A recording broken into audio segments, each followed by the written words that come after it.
Connecting लिंकवर दरड कोसळली। केबल स्ट्रेट ब्रिज जवळ ही दरड कोसळलेली आहे आणि रस्त्यावर मोठे दगड आणि धबधब्यासारखं वाहणारं पाणी असं चित्र या ठिकाणी दिसतंय। कोसळलेली भली मोठी दरड, रस्त्यावर जमा झालेला मातीचा ढिगारा,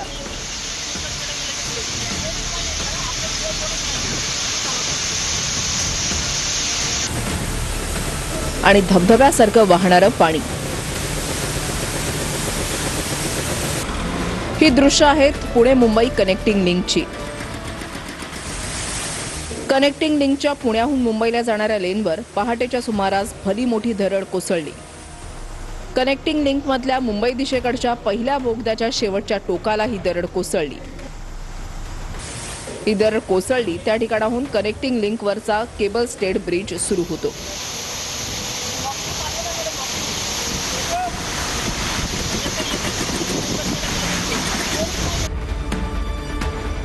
जोरदार पावसामुळे डोंगराच्या कडेचा काही भाग खचला।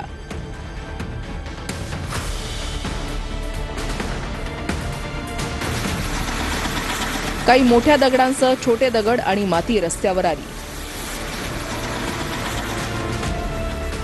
कनेक्टिंग लिंक बोगद्याच्या कडेचा स्लॅबही कोसळून रस्त्यावर आला।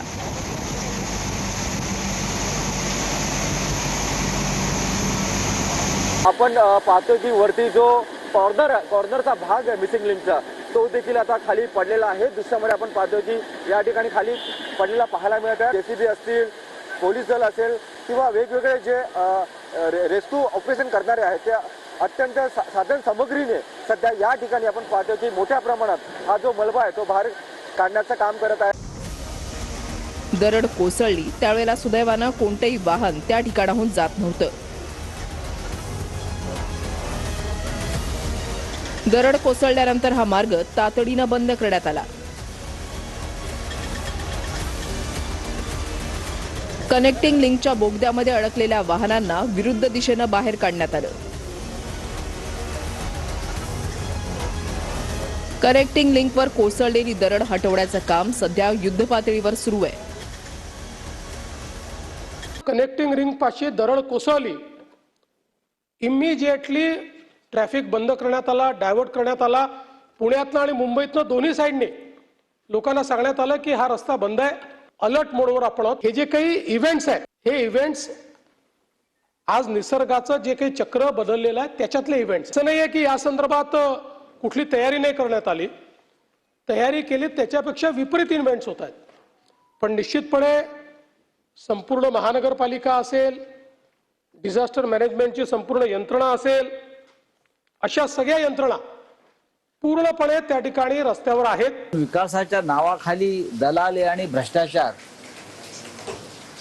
किती टोकाला गेलाय हे जर या राज्याच्या जनतेला पाहायचं असेल तर त्यांनी पुण्याला मिसिंग लिंकची अवस्था जाऊन पाहावी।